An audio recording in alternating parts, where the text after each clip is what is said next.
এই নৌশ ইবাদত এবং সভ্যতারের মতো অনুষ্ঠান বিগত 16টি বছর আমরা করতে পারি নাই।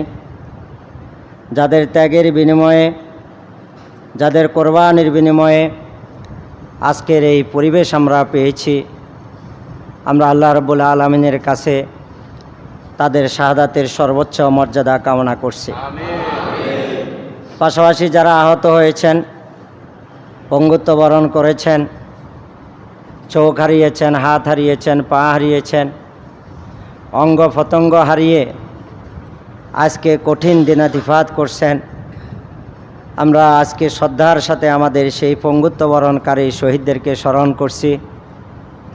আল্লাহ রাব্বুল আলামিন তাদের পরিবারে আজকে যে কান্নার রোল বয়ে যাচ্ছে, বাবা যখন তার সন্তানকে হুইল চেয়ারে বসে মসজিদে ঈদের মাঠে নিয়ে আসেন, মা যখন ভোর রজনীতে উঠে তার সন্তানের কথা স্মরণ করে যখন চোখের পানি দিয়ে বালিশটা ভিজিয়ে দেন, সেই মুহূর্তে মায়ের ওই চোখের পানি মনে হয় যে রক্তক্ষরণে পরিণত হয়। আজকে আমরা আমাদের ওই শ্রদ্ধাভাজন বাবা এবং মাদেরকেও এই মুহূর্তে স্মরণ করছি। সম্মানিত ভাইয়েরা আমার, আমরা নির্দিষ্ট সময়ের ভিতরে আল্লাহ চাহিত আপনাদের সহযোগিতা নিয়েই আমরা কিছু কথা ইনশাআল্লাহ শেয়ার করব। আমরা আজকে অত্যন্ত শ্রদ্ধার সাথে স্মরণ করছি আমাদের বাংলাদেশের আমিরে জামাত, শুধু বাংলাদেশের আমিরে জামাত নয়, বিশ্ব মুসলিম উম্মার আজকের বর্তমান প্রেক্ষাপটে রাহবার 20 কোটি মানুষের আমিরে জামাতে যিনি পরিণত হয়েছেন, সেই ডাক্তার শফিকুর রহমানকে আমরা এই মুহূর্তে স্মরণ করছি। আজকেই ভোর 7:30টায় আল্লাহ চাহিত ইউনাইটেড হাসপাতালে ওনার অপারেশন হবে।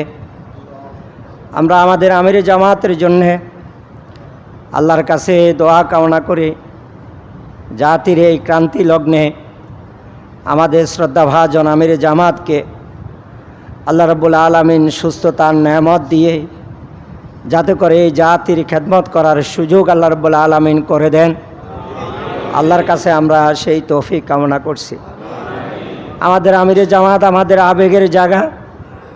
আমাদের আমিরে জামাত লক্ষ লক্ষ জীবনের চাইতেও আমাদের একজনের জীবনকে আমরা অনেক ধন্য মনে করি।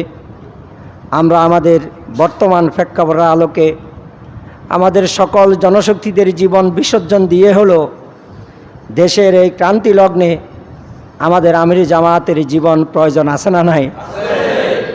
আমরা আল্লাহর কাছে দোয়া করে আল্লাহ রাব্বুল আলামিন সুস্থতার নেয়ামত দিয়ে আমাদের আমিরে জামাতকে আল্লাহ রাব্বুল আলামিন তার রহমতের চাদর দিয়ে চিকিৎসার সুস্থ সেবার মধ্য দিয়ে আল্লাহ রাব্বুল আলামিন তাকে যাতে করে আবার জাতির এই মুহূর্তে রাহবারের ভূমিকা পালন করার তৌফিক আল্লাহ রাব্বুল আলামিন দান করুন। সম্মানিত ভাইয়েরা আমার, আজকে বড়ই মনে পড়ছে আমাদের মাওলানা শহীদ মতিউর রহমান নিজামী, শহীদ আলী হাসান মোহাম্মদ মুজাহিদ, শহীদ কামরুজ্জামান, শহীদ মীর কাসম আলী, শহীদ আব্দুল কাদের মোল্লা, শহীদ অধ্যাপক গোলাম আজম, শহীদ মাওলানা মতিউর রহমান, শহীদ আল্লামা দেলোয়ার হোসেন সাইদি সাহেব সহ অসংখ্য শহীদকে আজকে এই মুহূর্তে আমরা স্মরণ করছি। সম্মানিত ভাইয়েরা আমার, আমাদের শহীদেরা আমাদের মহাসম্পদ, আমাদের জন্য রেখে গেল সোজা রাজপথ। সেই বিষয়কে সামনে রেখে আজকে আমাদের সামগ্রিক প্রস্তুতি ইতিমধ্যে আমরা গ্রহণ করেছি ইনশাআল্লাহ। বাংলাদেশের বর্তমান প্রেক্ষাপটে স্বাধীনতার 54 বছরের ইতিহাসে বর্তমান যেই সময়টা আমরা অতিবাহিত করছি, এই সময়টা আমাদের জন্য ইসলামী আন্দোলনের জন্যে আমরা মনে করি এই সময়টা আমাদের জন্য সবচাইতে সুসময়। এই সময় আমাদের জন্য আর আসে নাই। রাজনৈতিক প্রেক্ষাপটে, আন্তর্জাতিক বহির্বিশ্বে, ভৌগোলিক সামগ্রিক প্রেক্ষাপটে বাংলাদেশ জামাত ইসলামী রাজনীতিক এই ময়দানে এখন 1 নম্বর অবস্থানে আছে, আলহামদুলিল্লাহ। আমরা আশা করছি বাংলাদেশ জামাত ইসলামের নেতৃত্বে আগামী সরকার হবে, জামাত ইসলামের সরকার আগামী সরকার হবে, ইসলামের সরকার আগামী সরকার হবে, কোরআনের সরকার আগামী সরকার হবে। আমাদের শহীদদের রক্তের বিনিময়ে ইসলাম প্রতিষ্ঠার সরকার ইনশাআল্লাহ। ইতিমধ্যে সে আলামত দেশ এবং জাতি টের পেয়েছে, আলহামদুলিল্লাহ। আজকের এই ময়দান এমনিতেই এই জায়গা আসে নাই। এই ময়দান এই জায়গা আসতে আমরা এই ময়দানটাকে আমাদের রক্ত দিয়ে কিনে নিয়েছি। আমাদের শহীদেরা ফাঁসির রশি পরেন নাই, বরং ফাঁসির রশিকে জান্নাতের ফুলের মালা বরণ করে, ফুলের মালা মনে করেই তারা তাদের গলা জড়িয়ে ধরেছেন, আলহামদুলিল্লাহ। এই জন্যই আজকের এই ময়দান।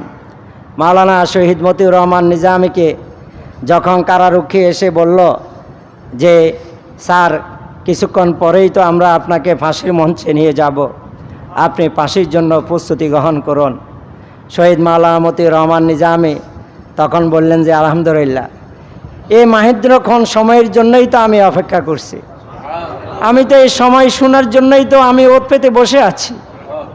আজকে আমার সেই সময় কিছুক্ষণ পরে হবে, এর চাইতে বড় আনন্দের বিষয় আর কিছুই হতে পারে না। শহীদ মাওলানা মতিউর রহমান নিজামী নফল নামাজ পড়লেন, পরিবারের সাথে দেখা সাক্ষাৎ করলেন।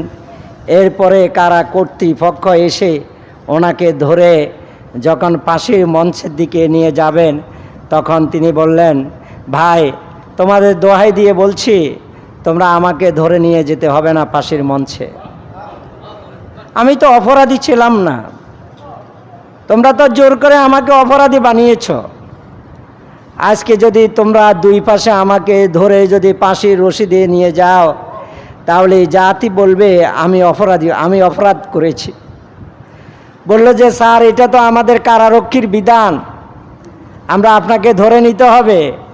বলল যে যদি তোমাদের কারারক্ষীর বিধান যদি হয়ে থাকে, তাহলে তোমরা আমার দুই পাশে হাঁটো, আমাকে ধরতে হবে না, আমি আমার মাহবুদের সাক্ষাতের জন্য আমি নিজে আমার মাহবুদের দিকে হেঁটে যাব। পামান খাফা মাকামা রাব্বিহি জান্নাতান, আমি আমার জান্নাতের দিকেই তো অগ্রসর হব। সুতরাং আমাকে ধরতে হবে না, আমি তো অপরাধী হই নাই, আমার মাহবুদের সাক্ষাতের উত্তম সময় তো এটাই। ফামান কানা ইয়ারজু লিকা রাব্বিহি ফালিয়ামাল আমালান সালিহা ওয়ালা ইউশরিক বিইবাদাতি রাব্বিহি আহাদা। সম্মানিত ভাইয়েরা আমার, আজকে আমাদের সেই নেতারা রক্ত দেওয়ার কারণে আজকে আমাদের এই পরিবেশ আমরা পেয়েছি। সম্মানিত ভাইয়েরা, আজকে আমি আপনাদেরকে যে বিষয়ের উপরে আমাদের নির্ধারিত সময়ের মধ্যে কথা বলবো, সেই বিষয়টি আমাদের সবচাইতে খুব পরিচিত একটি বিষয়, ইসলামী আন্দোলন ইমানের অপরিহার্য দাবি। ইমানের অপরিহার্য দাবি এই বিষয়ের উপরে কোরআন এবং হাদিসের আলোকে আমরা বিভিন্ন সময়ে আলোচনা শুনে থাকি। আপনাদের খোরাকের আলোকে, আপনাদের চাহিদার আলোকে আমি কিছু বলতে পারবো বলে আমার কাছে মনে হয় না। এরপরেও আপনাদেরকে পাশে রেখে, আপনাদেরকে সামনে রেখেই সাহস পেয়েছি। ছাত্র জীবনে এই ময়দানে আমি সময় দিয়েছি, ছাত্র শিবিরের বিভিন্ন সভ্যতারিগুলোতে আমার যাওয়ার সুযোগ হয়েছে।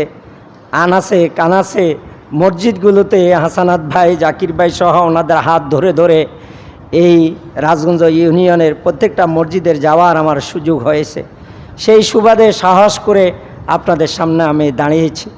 সম্মানিত ভাইয়েরা আমার, ইসলামী আন্দোলন ইমানের অপরিহার্য দাবি, এই বিষয়ে আমরা আল্লাহ চাইতো কিছু কথা বলবো।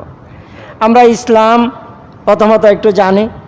ইসলাম শব্দের অর্থ যদি আমি আপনাদেরকে জিজ্ঞেস করি, আপনারা যারা এখানে রয়েছেন, আপনারা আমার চাইতে উত্তম অর্থ, শাব্দিক বিশ্লেষণ এবং সংজ্ঞা আপনারা আমার চাইতেও ভালো বলতে পারবেন। এরপরেও আমি বলতে চাই, ইসলাম শব্দের অর্থ হচ্ছে আনুগত্য করা, ইসলাম শব্দের অর্থ হচ্ছে বশ্যতা স্বীকার করা, ইসলাম শব্দের অর্থ হচ্ছে মেনে নেওয়া, ইসলাম শব্দের অর্থ হচ্ছে আত্মসমর্পণ করা। কার কাছে আমরা আত্মসমর্পণ করি? আল্লাহর কাছে। আসলাম তো লিরাব্বিল আলামিন। ইব্রাহিম আলাইহিস সালাম কার কাছে আত্মসমর্পণ করেছেন? আল্লাহর কাছে আত্মসমর্পণ করেছেন। যখন অগ্নিকুণ্ডে যখন ওকে নিক্ষেপ করা হয়, তখন সেই মুহূর্তে ফেরেশতার পক্ষ থেকে বলা হলো, আপনি আমার কাছে সাহায্য চান, আমি ঢানা দিয়ে এই নমরুদের আগুনকে নিভাইয়ে ফেলব। তিনি বলেছেন যে আল্লাহর জন্য আমি এই আগুনে ফুটতে যাচ্ছি, সে আল্লাহ কি দেখেন না? সে আল্লাহ যদি দেখেন, আর যদি আমি তোমার কাছে সাহায্য চাই তো আমি মুশরিক হয়ে যাব।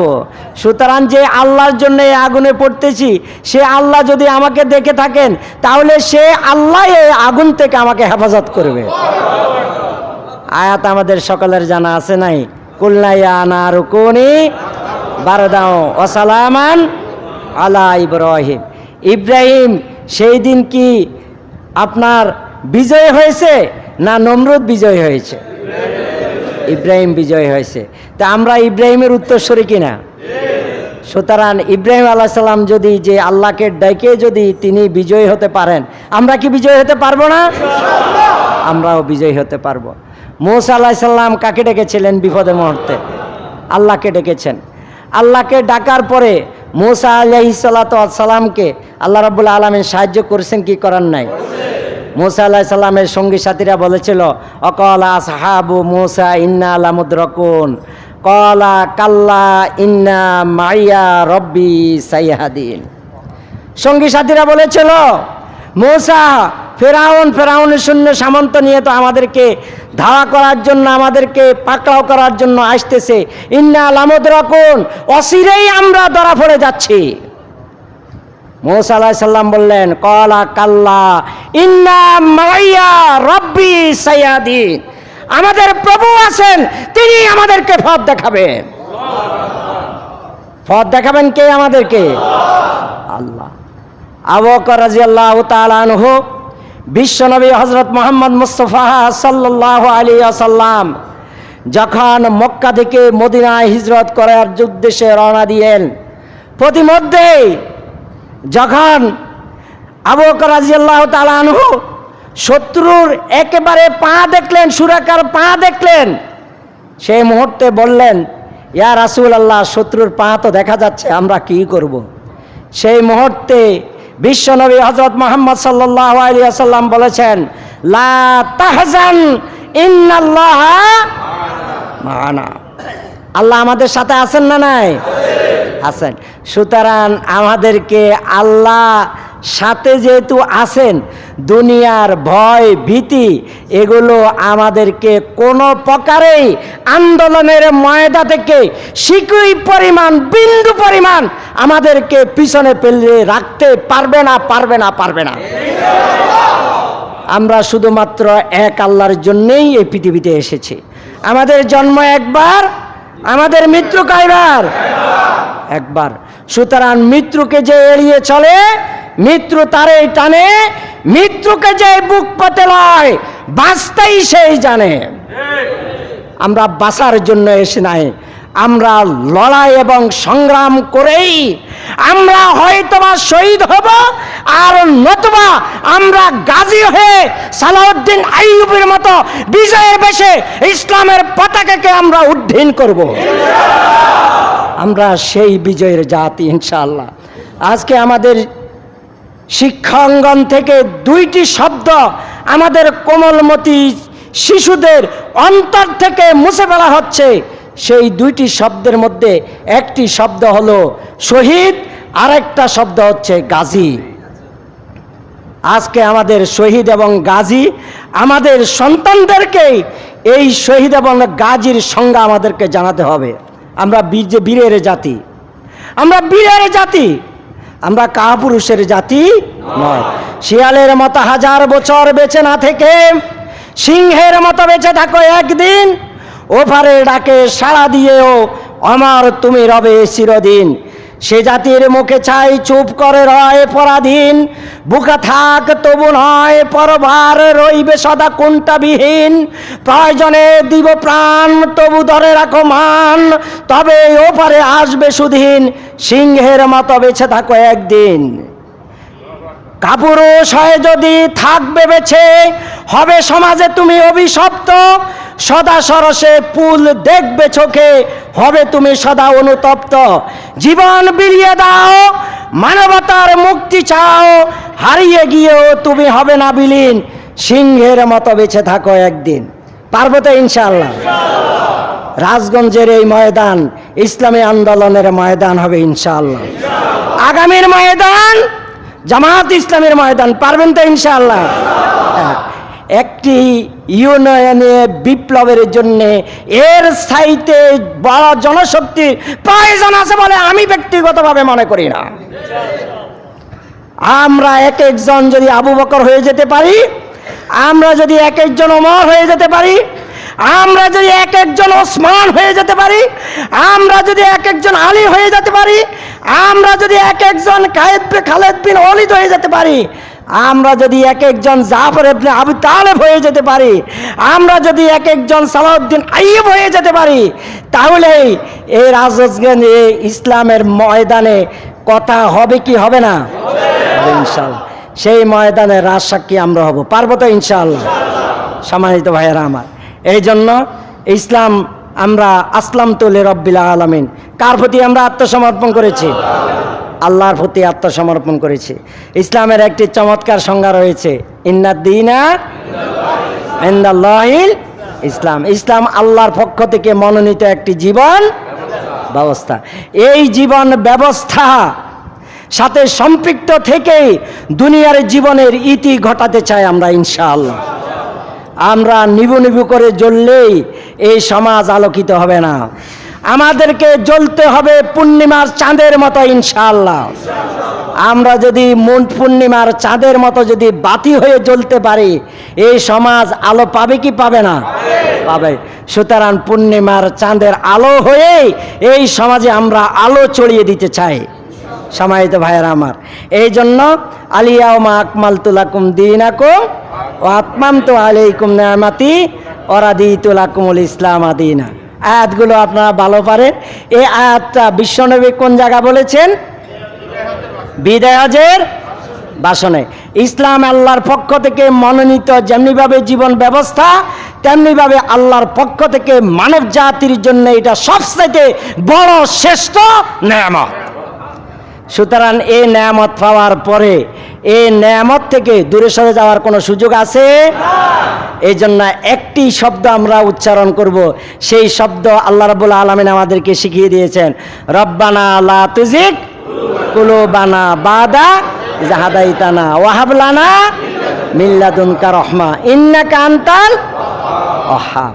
এই বিষয়কে সামনে রেখে ইয়া আইয়ুহাল্লাযীনা আমানু উদখুলু ফিস-সিলমি কাফা, পরিপূর্ণভাবে ইসলামে প্রবেশ করব। পারবো তো ইনশাআল্লাহ?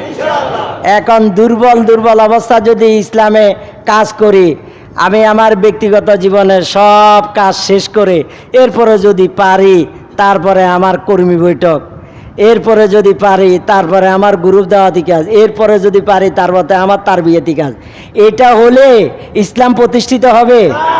এটা হলে ইসলাম প্রতিষ্ঠিত হবে না। সকল কিছুর উপরে আমার পারিবারিক, আমার সন্তানাদির ভালোবাসা, আমার বাজারের ভালোবাসা, আমার চাকরির ভালোবাসা, সব ভালোবাসার উপরে স্থান পাবে আমার কর্মী বৈঠক, সব ভালোবাসার উপরে স্থান পাবে আমার তারবিয়াতি বৈঠক, সব ভালোবাসার উপরে স্থান পাবে আমার ব্যক্তিগত দাওয়াতি কাজ, সব ভালোবাসার উপরে স্থান পাবে আমার গ্রুপ দাওয়াতি কাজ, সব ভালোবাসার উপরে আমার স্থান পাবে আমি মানুষদেরকে আল্লাহর দ্বীনের দিকে ডাকবো। এখন সব কাজ শেষ করে বাড়িতে যাওয়ার আগ মুহূর্তে যদি আমি সংগঠনের কাজ করি, তাহলে কি আমি সংগঠনকে প্রাধান্য দিলাম না দুনিয়ার জিন্দিকে প্রাধান্য দিলাম? তো দুনিয়ার জিন্দিগি আগে প্রাধান্য পেলে আমার জন্য কি জান্নাত না জাহান্নাম? এই জন্য সকল কাজের উপরে আগে প্রাধান্য দিতে হবে সংগঠনের কাজ। পারবো তো ইনশাআল্লাহ? যদি আমরা সংগঠনের কাজটাকে আগে প্রাধান্য দিতে পারি, তাহলে দুনিয়ার জীবনও আমাদের সফল হবে, আখিরাতের জিন্দিগিও আমাদের সফল হবে। সুতরাং সংগঠনের ডাক যখনই আসবে, দুনিয়ার সব কাজ পিছনে, সংগঠনের ডাকটাকে আগে আমরা সাড়া দেব ইনশাআল্লাহ। পারবো তো ইনশাআল্লাহ? এই বিষয়ে আমরা একটু খেয়াল করব। সম্মানিত ভাইয়েরা আমার, আফা গায়রা দীনিল্লাহি ইয়াবগুনা ওয়া লাহু আসলামা মান ফিস সামাওয়াতি তাওআ ওয়া কারাহা ওয়া ইলাইহি তুরজাউন। আল্লাহ রাব্বুল আলামিন বলছেন, ইচ্ছা হোক অনিচ্ছা হোক পৃথিবীর সব কিছু কার বশ্যতা স্বীকার করছেন? সুতরাং ইসলামের মধ্য দিয়ে আমরা একজনের বশ্যতা স্বীকার করি, তিনি কে? আল্লাহ। হযরত ইউনূস আলাইহিস সালাম বিপদে যখন পড়েছেন কাকে ডেকেছেন? আল্লাহকে ডেকেছেন। ওয়াজান্নুনে যাবা মুগাযিবান ফাজান্না আল্লান নাকদির আলাইহি ফানাদা ফিজ যুলুমাতি আল্লা ইলাহা ইল্লা আনতা সুবহানাকা ইন্নী কুনতু মিনাজ জালিমিন ফাস্তাজাবনা লাহু ওয়া নাজ্জাইনাহু মিনাল গাম ওয়া কাযালিকা নুনজিল মুমিনিন। কাকে ডেকেছেন? আল্লাহকে। আর আমরা কাকে ডাকবো? তো উনি বিপদে আল্লাহকে ডেকে তিনি সাহায্য পেয়েছেন কি পান নাই? একদিক দিয়ে মাছের পেটের অন্ধকার, আবার পানির সমুদ্রের তলদেশের অন্ধকার, সব অন্ধকার মিলে তিনি একা হয়ে কাকে ডেকেছেন? আল্লাহ রাব্বুল আলামিন সাড়া দিয়েছেন কি দেন নাই? সুতরাং সে আল্লাহ কি এখন দুর্বল হয়ে গেছেন? সে আল্লাহর বয়স হয়ে গেছে? সে আল্লাহকে এখন আমাদেরকে দেখেন না? আল্লাহু বাসিরুম বিল ইবাদ। সে আল্লাহর দৃষ্টি ক্যামেরা কি এখন আমরা নাই? আছি। আল্লাহু আকবার। সুতরাং সে ইসলাম করার মধ্য দিয়ে, ইসলাম পালন করার মধ্য দিয়ে, ইসলাম প্রতিষ্ঠা করার মধ্য দিয়ে আমরা আমাদের ওই আল্লাহকে খুঁজবো ইনশাআল্লাহ। পারবো তো ইনশাআল্লাহ? সম্মানিত ভাইয়েরা আমার, পরিপূর্ণভাবে আল্লাহর কাছে বিক্রি করে দেওয়ার নাম হচ্ছে নিজেকে আত্মসমর্পণ করব কার কাছে? তাহলে আমরা আসছি কার কাছ থেকে? যাব কার কাছে? আল্লাহর কাছে। সুতরাং এই মধ্যকারে সময়ে কার হুকুম পালন করব আমরা? এই জমিন কার? এই জমিনে চাষাবাদ চলবে কার? এর ফল ভোগ করবে কে? মানব জাতি। এর ফল ভোগ করবে কে? মানব জাতি। আমরা এর ফল ভোগ করব। সুতরাং ইসলাম প্রতিষ্ঠা করার ক্ষেত্রে আমরা অগ্রণী ভূমিকা পালন করব ইনশাআল্লাহ। সম্মানিত ভাইয়েরা আমার, আর একটা উদাহরণ দিলে আপনারা ভালোভাবেই বুঝবেন। আপনার আবশ্যিক বিষয়ের সাথে ঐচ্ছিক একটা দুইটা বিষয় থাকে কি থাকে না প্রত্যেক পরীক্ষায়? এখন আমি ঐচ্ছিক বিষয়ে আপনার 100-র 100 পেয়ে গেলাম, 99 পেয়ে গেলাম, কিন্তু আবশ্যিক বিষয়ে যদি আমি ফেল করি তাহলে কি আমার পাস আমার কপালে জুটবে? জুটবে না। আমাকে পাস করতে হবে আবশ্যিক বিষয়ে। আবশ্যিক বিষয়ে যদি আমি পাস করি তাহলে ঐচ্ছিক বিষয়ের নাম্বারটা আমার ভালো রেজাল্টের জন্য এটা ক্যারি করবে, ভালো রেজাল্ট করার ক্ষেত্রে এটা ভূমিকা রাখবে। এখন আমি ঐচ্ছিক বিষয়ে যদি আপনার 99 পাই, 100 পাই, আবশ্যিক বিষয়ে যদি আমি ফেল করি তাহলে আমার কপালে পাস জুটবে না। সুতরাং ইসলামটা হচ্ছে আবশ্যিক, কোরআনটা হচ্ছে আবশ্যিক। কোরআনের বিধিবিধান প্রতিষ্ঠা করার সংগ্রামে ঐক্যবদ্ধ ভূমিকা পালন করাটা হচ্ছে আবশ্যিক। নামাজ আমার উপরে যেমনিভাবে ফরজ, কোরআনের বিধিবিধান প্রতিষ্ঠা করার সংগ্রামে ঐক্যবদ্ধ ভূমিকা পালন করাও ফরজ। আজকে নামাজ ফরজ এটা বুঝেছি, রোজা ফরজ এটা বুঝেছি, হজ ফরজ এটা বুঝেছি, যাকাত ফরজ এটা বুঝেছি, কিন্তু ইসলামী আন্দোলন যে ফরজ এটা যদি না বুঝি তাহলে আমার এই নামাজ, রোজা, হজ, যাকাত কিয়ামতের ময়দানে আটকা পড়ে যাবে কি যাবে না? সুতরাং যার ইসলাম প্রতিষ্ঠা করার সংগ্রামের ক্ষেত্রে যিনি ঐক্যবদ্ধ ভূমিকা পালন করে ইসলাম প্রতিষ্ঠা করা ফরজ এটা মনে করে ইসলামী আন্দোলন করেন, তার নামাজ, রোজা, হজ, যাকাত সব কিছু কবুল হওয়ার সম্ভাবনা আছে না নাই? আছে। আর ইসলাম প্রতিষ্ঠা করে না। কিন্তু আপনার আল্লাহ রাসূল তো বলেছেন, ইন্নাল্লাহা লা ইয়ানজুরু ইলা সুওয়ারিকুম ওয়া আমালিকুম ওয়ালাকিন ইয়ানজুরু ইলা কুলুবিকুম। আল্লাহ তাআলা মানুষের বাহ্যিক চেহারা সুরত থাকে চায় না। কার দাড়ি লম্বা, কার টুপি আছে, কার পাঞ্জাবি আছে, কার পায়জামা আছে, কার পাগলি আছে, এগুলো দেখার বিষয় নয়, এগুলো তাকওয়ার মানদণ্ড নয়। ওয়ালাকিন ইয়ানজুরু ইলা কুলুবিকুম। আল্লাহ কোন দিকে তাকায় আছে? অন্তরের দিকে। তোমাকেই ভালোবেসেছি বলে আর কাউকে ভালোবাসতে পারি নাই, তোমাকে হৃদয় দিয়েছি বলে আর কাউকে হৃদয় দিতে পারি নাই। সেই হৃদয় কার জন্য? আল্লাহকে যারা বেসেছে ভালো, দুঃখ কি আর তাদের থাকতে পারে, হতাশা কি আর তাদের থাকতে পারে? আমাদের কোনো দুঃখ নাই, আমাদের কোনো কষ্ট নাই, আমাদের কোনো হতাশা নাই, কারণ আমরা কাকে ভালোবাসি? আমরা আল্লাহকে ভালোবাসি। সুতরাং সেই জায়গায় আমরা কোরআন প্রতিষ্ঠা ফরজ, ইসলাম প্রতিষ্ঠা করা ফরজ। এই ইসলামী আন্দোলনের সাথে সম্পৃক্ত থেকে ইসলাম প্রতিষ্ঠা করার ক্ষেত্রে আমরা ঐক্যবদ্ধ ভূমিকা পালন করব ইনশাআল্লাহ। পারবো তো ইনশাআল্লাহ? সম্মানিত ভাইয়েরা আমার, আন্দোলন শব্দটি দুইটি শব্দকে মিন্স করে। আন্দোলন শব্দ যদি আমরা দুনিয়াবী আন্দোলন এবং পরকালী আন্দোলন দুইটাকে ভাগ করি, অথবা আমরা আন্দোলনকে সরাসরি দুইটা শব্দে আমরা ভাগ করতে পারি। একটা হচ্ছে আপনার দুনিয়াবী আন্দোলন, আর একটা হচ্ছে ইসলামকে ঘিরে আন্দোলন। অথবা আমরা এভাবেও করতে পারি যে জিহাদ ফি সাবিলিল্লাহ ইসলামী আন্দোলন, ইসলাম প্রতিষ্ঠার আন্দোলন, আর আরেকটা হচ্ছে তাগুতের আন্দোলন। কোরআনে একটি চমৎকার আয়াত রয়েছে, বলেন সে আয়াতটা কি? আল্লাযীনা, বলেন আল্লাযীনা আমানু ইউকাতিলুনা ফি সাবিলিল্লাহ ওয়াল্লাযীনা কাফারু ইউকাতিলুনা ফি সাবিলিত তাগুত। একেবারে সুন্দর বক্তব্য। আল্লাযীনা আমানু ইউকাতিলুনা ফি সাবিলিল্লাহ, যারা ঈমানদার তারা কার পথে সংগ্রাম করবে? আল্লাহর পথে সংগ্রাম করবে। আর যারা কাফের, যারা ঈমান আনে নাই, তারা কার পথে সংগ্রাম করবে? তাগুতের পক্ষে সংগ্রাম করবে। সুতরাং আমরা কার পক্ষে সংগ্রাম করব? আমরা আল্লাহর পক্ষে সংগ্রাম করব। এই সংগ্রামকে কোরআনের পরিভাষা কি বলা হয়? ইসলামী আন্দোলন, জিহাদ ফি। এই সংগ্রামকে কোরআনের পরিভাষা কি বলা হয়? জিহাদ ফি সাবিলিল্লাহ। এখন জিহাদ ফি সাবিলিল্লাহর 5টি স্তর। কয়টি স্তর? 5টি স্তর। সেটা হচ্ছে দাওয়াতি ইলাল্লাহ। 1 নম্বর কি? দাওয়াতি ইলাল্লাহ। একটু মনে করতে হবে, 1 নম্বর কি? দাওয়াতে ইলাল্লাহ। 2 নম্বর হচ্ছে কি? শাহাদাত আলান নাস। 3 নম্বর হচ্ছে কি? কেতাল ফি সাবিলিল্লাহ। 4 নম্বর কি? একামতে দিন। 4 নম্বর কি? একামতে দিন। 5 নম্বর কি? আমরে বিল মারুফ নাহি আনিল মুনকার। আমরে বিল মারুফ নাহি আনিল মুনকার। তাহলে আবার আমরা একটু বিষয়টা বলবো। এই জিহাদ ফি সাবিলিল্লাহর 5টা স্তর। প্রথম স্তরটা কি? বলেন দাওয়াতি ইলাল্লাহ। দ্বিতীয় স্তরটা কি? শাহাদাত আলান নাস। তৃতীয় স্তর কেতাল ফি সাবিলিল্লাহ। চতুর্থ স্তর একামতে দিন। পঞ্চম স্তর আমরে বিল মারুফ নাহি আনিল মুনকার। এই জিহাদ ফি সাবিলিল্লাহর এই 5টি স্তর আমাদের রক্তের প্রতিটি ধমনীতে এর চলমান আমরা অবশ্য রাখবো এবং এর জারি রাখবো ইনশাল্লাহ। পারবো তো ইনশাল্লাহ? দাওয়াত মুমিন জীবনের মিশন, এটার উপর আমরা ছাত্র জীবনে আলোচনা শুনেছি। কোরআনের দাওয়াত দেওয়া, ইসলামের দাওয়াত দেওয়া নামাজের মতো সবচেয়ে বড় ইবাদত নয়? আমি যদি একটি আয়াত এখন আপনাদের বলি, আপনারা সবাই পারবেন। সেই আয়াতটা কি? আমান আহসানু ক্বাওলাম মিম্মান দাআ ইলাল্লাহ ওয়া আমিলা সালিহান ওয়া ক্বালা ইন্নানী মিনাল মুসলিমিন। ওই ব্যক্তির চাইতে কার কথা এত উত্তম হতে পারে যে ব্যক্তি মানুষদেরকে আল্লাহর দ্বীনের দিকে আহ্বান করে এবং সেই দীপ্তহীন কণ্ঠে ঘোষণা করে যে আমি মুসলিম। সুতরাং এই দাওয়াতি কাজ আমরা করবো ইনশাল্লাহ। করবো তো ইনশাল্লাহ? নবী রাসূলুল্লাহ দাওয়াতি কাজ করেছেন।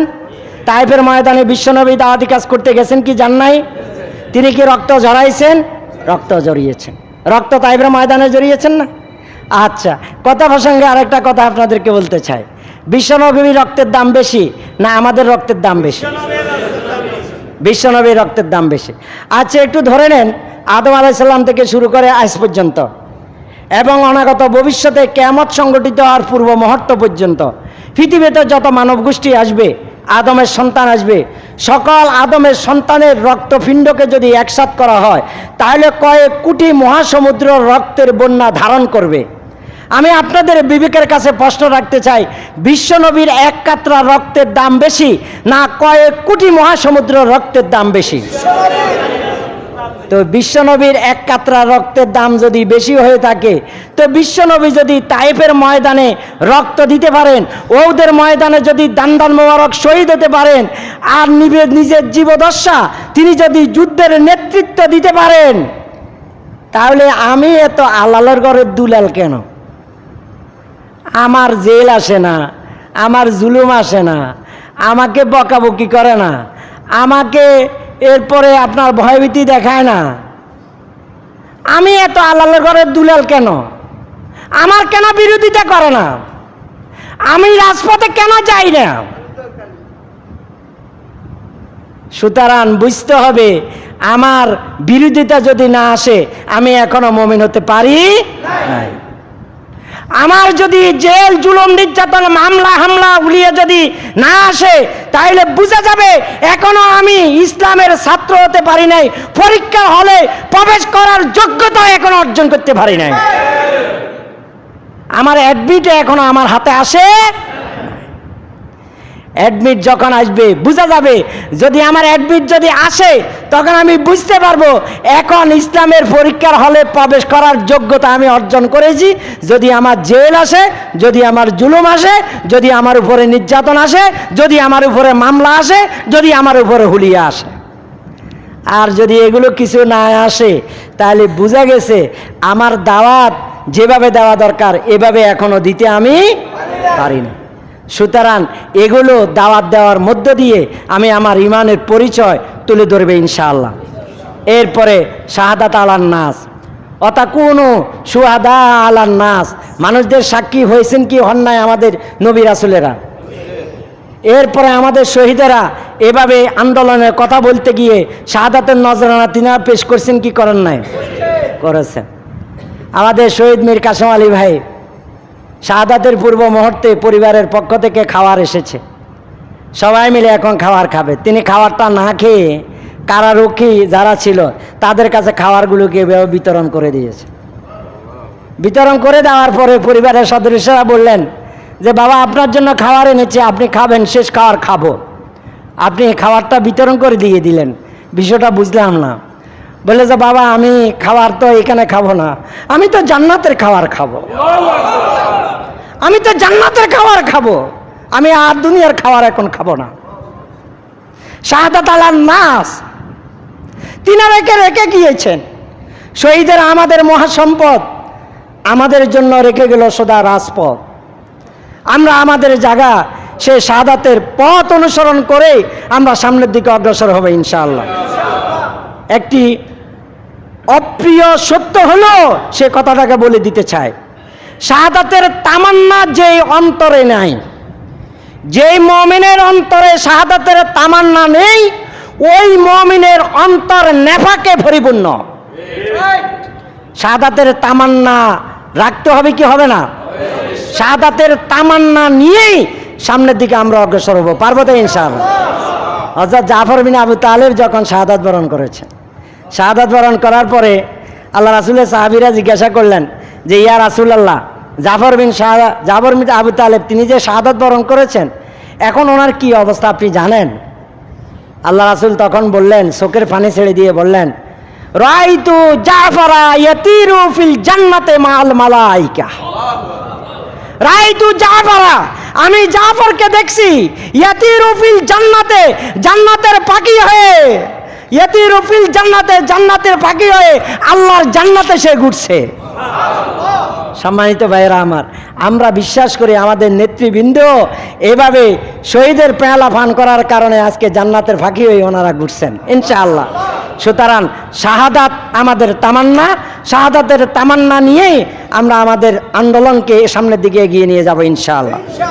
এরপরে শাহাদাত আলান নাস কেতাল ফি সাবিলিল্লাহ, এই কাজ করতে গিয়ে কিছু লোক মারবে এবং মরবে, শহীদ হব অথবা আমরা কি হব?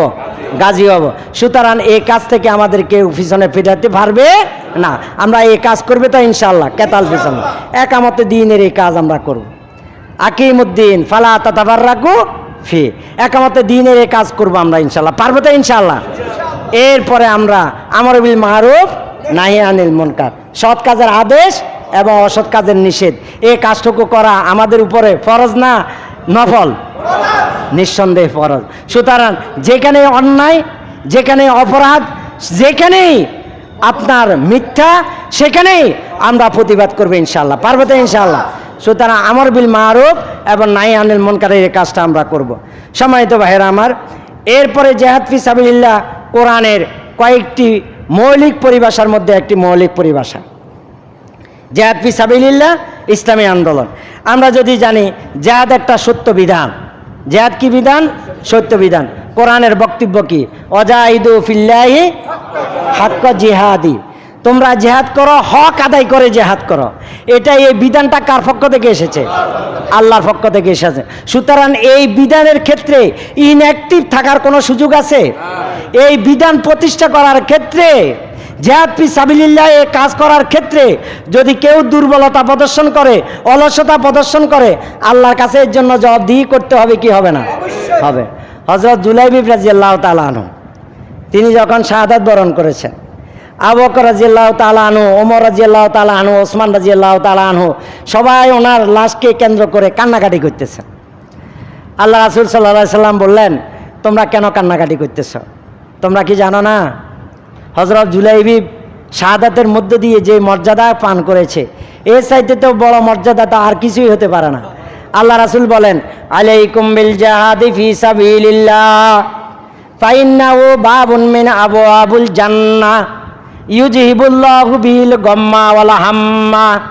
আলাইকুম বিল জিহাদ ফি সাবিলিল্লাহ, তোমরা যদি হযরত জুলাইবিবের মতো জিহাদ ফি সাবিলিল্লাহর এই কাজে যদি তোমরা অগ্রসর হয়ে যাও, ফাইন্নাহু লাহু মিন আবওয়াবুল জান্নাহ, জান্নাতের যে কোনো দরজা দিয়ে তোমরা স্বেচ্ছা প্রবেশ করতে পারবে।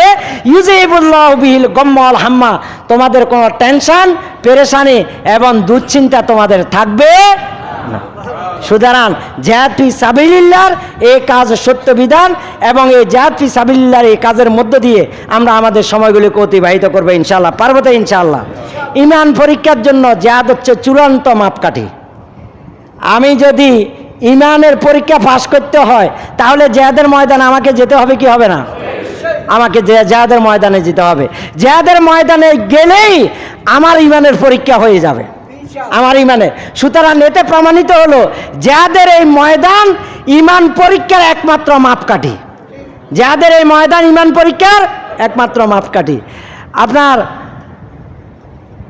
মুনাফিক সর্দার কে ছিল? আব্দুল্লাহ ইবনে উবাই না? আব্দুল্লাহ ইবনে উবাইয়ের নেতৃত্বে কতজন সাহাবী নিয়ে তিনি আসতে ফলায়ন করছেন? কতজন সাহাবী নিয়ে? 300 জন। তিনারা রাসূলের পিছনে নামাজ পড়ছেন না? তিনারা হজ, তিনারা যাকাত দিচ্ছেন না? সব করছেন। করার পরে জিহাদ ফি সাবিলিল্লাহর এই পথ থেকে যখন নিজেকে যখন গা ঢাকা দিয়ে দিয়েছেন, যখন এই পিছনে প্রত্যাবর্তন করেছেন, তখন আল্লাহর পক্ষ থেকে এই 300 জন এবং আব্দুল্লাহ ইবনে উবাইয়ের ব্যাপারে মুনাফিকের সার্টিফিকেট আসছে কি আসে নাই? আসছে। সুতরাং জিহাদ ফি সাবিলিল্লাহর এই ময়দান থেকে, জিহাদ ফি সাবিলিল্লাহর এই আন্দোলন থেকে যারা নিষ্ক্রিয় থাকবে তারা যে মুনাফিক, এতে কি কোনো সন্দেহ আছে? কোনো সন্দেহ নাই। তাদের ব্যাপারে কোরআনের আয়াত নাজিল হয়েছে কি হয় নাই? ইস্তাগফির লাহুম আও লা তাস্তাগফির লাহুম ইন তাস্তাগফির লাহুম 70 মাররাতান ফালা ইয়াগফিরাল্লাহু লাহুম।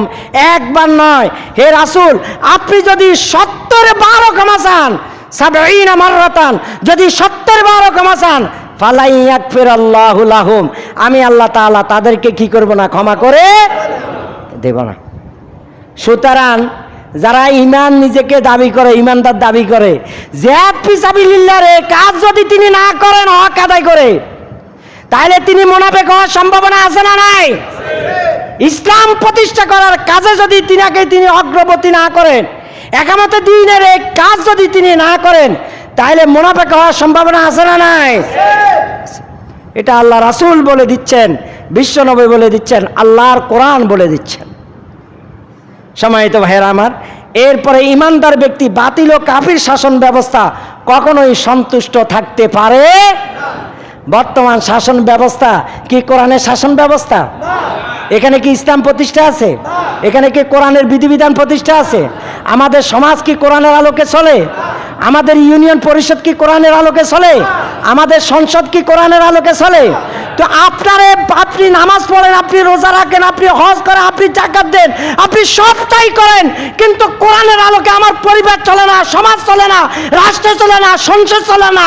আপনি কিসের নামাজ পড়েন? আপনার বিবেকের কাছে প্রশ্ন রাখতে চাই। আপনার নামাজ আপনাকে যদি দিন প্রতিষ্ঠার আন্দোলনের জন্য অগ্রণী ভূমিকা আপনি পালন না করেন, তাহলে আপনার এই নামাজ কাল কিয়ামতের ময়দানে আপনাকে মুক্তি দিতে পারবে না।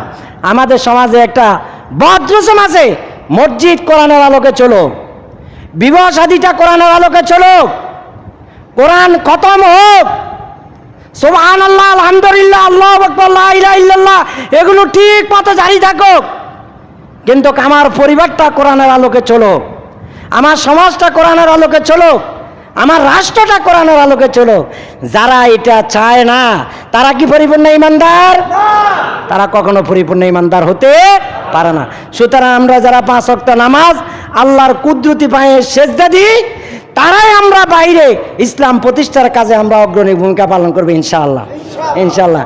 এখন মসজিদের ইমাম সাহেব আপনার যদি এলাকার চেয়ারম্যান আল্লাহ দাঁড়ান, তখন এক শ্রেণীর লোকেরা বলবে, আরে ইমাম সাহেব আপনি মসজিদের ইমামে অতি লইয়ে না থাকবেন, আমরা কিল্লায় সমাজে এ নোংরা কাজে আপনি আসছেন, আপনি কি জন্য এর পরবর্তীতে রাজনীতি করেন, এ জাতীয় কথা বলে না? আচ্ছা ভাই, আপনাদের বিবেকের কাছে প্রশ্ন রাখতে চাই, এই যে সরকারের থেকে যে বরাদ্দটা হয়, এই বরাদ্দটা কি মসজিদের ইমামের কাছে আসে না সমাজের মেম্বার চেয়ারম্যানের কাছে আসে? তো সমাজের মেম্বার চেয়ারম্যান যদি অসৎ হয়, তা আপনার আমার জন্য যে বরাদ্দকৃত টাকা, ওই বরাদ্দকৃত টাকা কি আমার কাছে আসবে? আসবে না। সুতরাং মসজিদের ইমাম যদি সৎ হন, আর এই ইমাম যদি এলাকার চেয়ারম্যান এবং মেম্বার হন, আর ওনার আলোকে যদি বরাদ্দকৃত টাকাটা যদি আসে, তাহলে আমার আপনার হক আমরা কি 100% পাবো কি পাবো না? পাবো। কিন্তু দেখা যায় আমার জন্য বরাদ্দ হয় 100 টাকা, আর এটা ফতোপথে থেকে যায় 90 টাকা, আমার কাছে কত টাকা আছে? 10 টাকা। কত টাকা আছে? 10 টাকা। সুতরাং ইসলামী ইমানদার ব্যক্তি বাতিল ও কাফির শাসন ব্যবস্থা কখনোই সন্তুষ্ট থাকতে পারে না। জিহাদ ফি সাবিলিল্লাহর এই কাজের মধ্য দিয়ে সেটা আমাদেরকে প্রমাণ করে দিতে হবে ইনশাআল্লাহ। এরপরে চতুর্থ, ইসলাম প্রতিষ্ঠার ক্ষেত্রে জানমালের কোরবানি থেকে এই প্রকৃতির লোকেরা কখনো বিরত থাকতে পারে না। ইসলাম প্রতিষ্ঠার জন্য জানমালের কোরবানি দিতে হবে কি হবে না? কোরআনের প্রত্যেকটা আয়াতে, প্রত্যেকটা পরতে পরতে বলেছেন, অতুজাহিদুনা ফি সাবিলিল্লাহি বিআমওয়ালিকুম ওয়া আনফুসিকুম, জান এবং মালের কথা বলছেন কি বলা নাই? বলেছেন। সুতরাং আমি নামাজ পড়ি, রোজা রাখি, হজ করি, যাকাত দিই, কিন্তু ইসলাম প্রতিষ্ঠা করার জন্য আমি যদি এই পথে আমার জান এবং মাল বিক্রি যদি না করি, আমি যদি এভাবে অকাতরে বিলি না করি, তাহলে আমার ইমানের পরিপূর্ণতা আসবে না। এই জন্য এগুলো অকাতরে আমাদেরকে বিলীন করতে হবে। পারবো তো ইনশাআল্লাহ? ইসলাম প্রতিষ্ঠার জন্যে আমরা আল্লাহকে কর্জে হাসানা দিচ্ছি। ইতিমধ্যে নির্বাচনের ফান্ড আলহামদুলিল্লাহ ঘোষণা হয়ে গেছে, আপনারা ওয়াদা করতেছেন আলহামদুলিল্লাহ।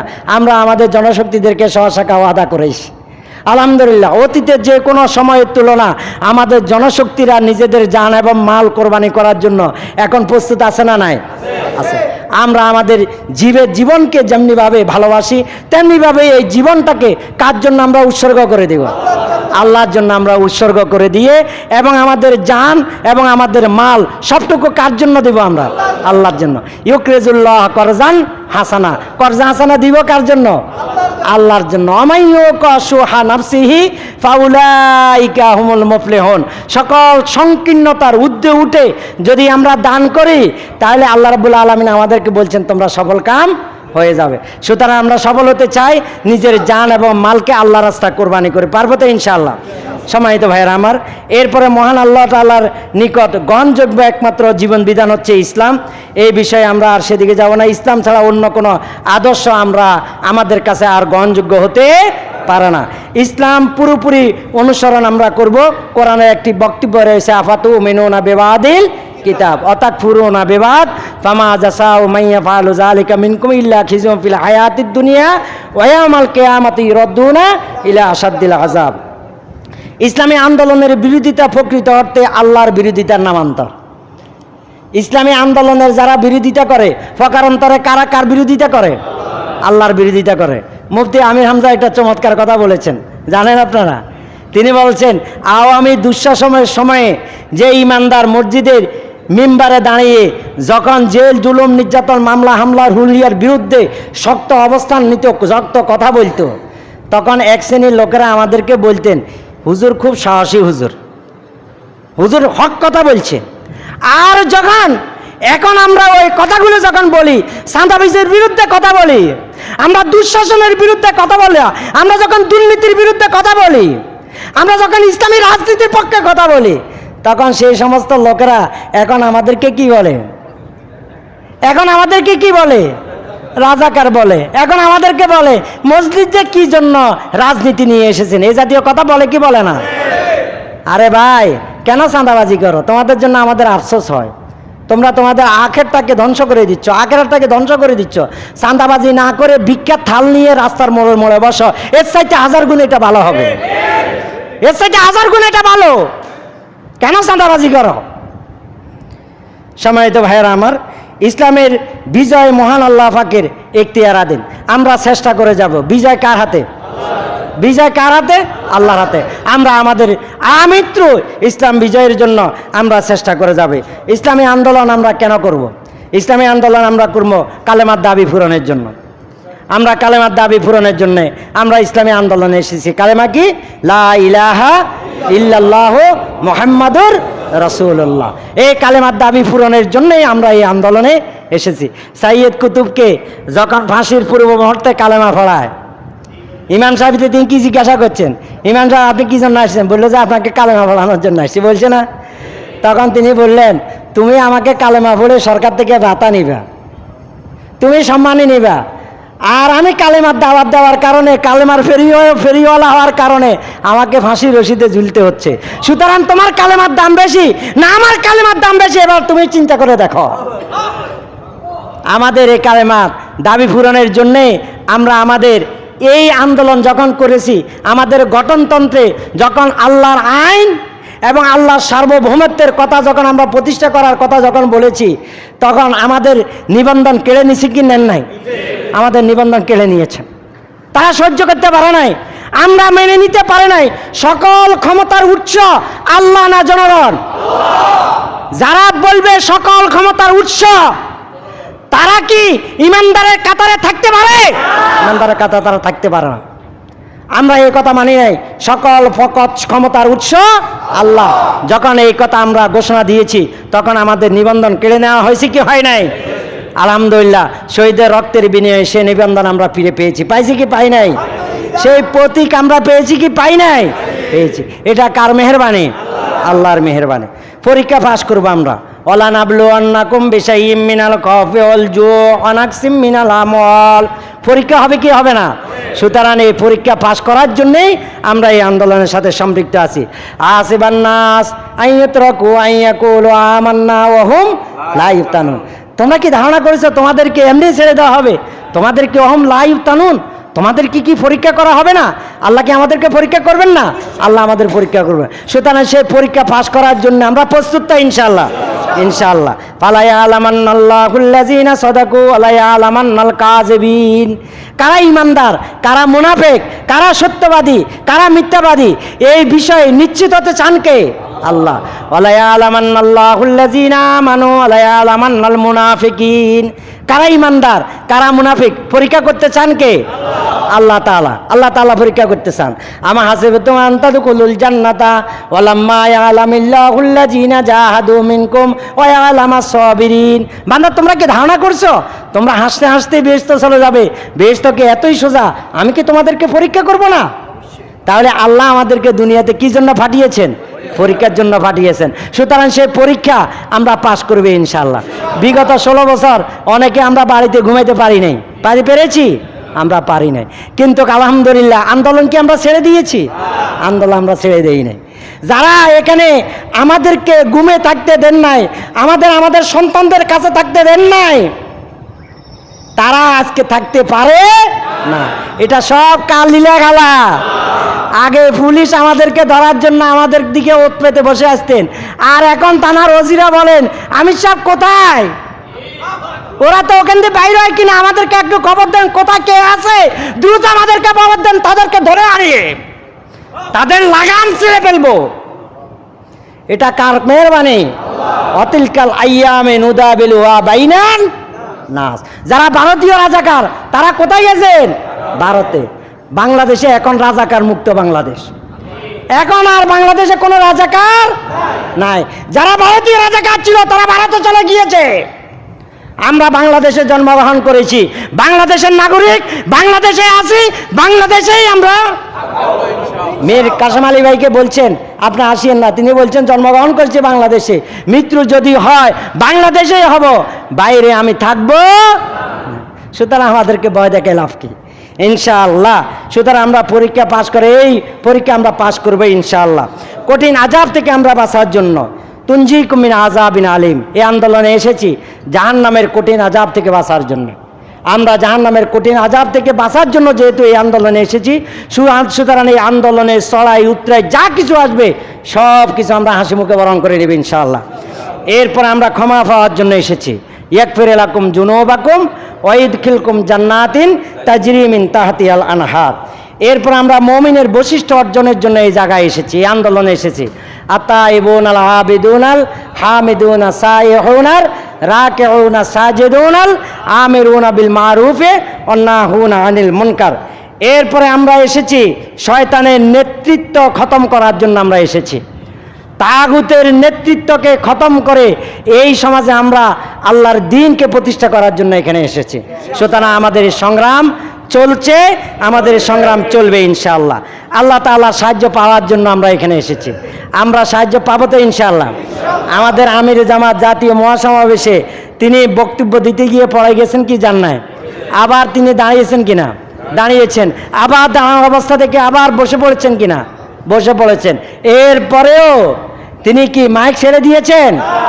জাতির উদ্দেশ্যে গুরুত্বপূর্ণ ভাষণ তিনি কি দেন নাই? দিয়েছেন।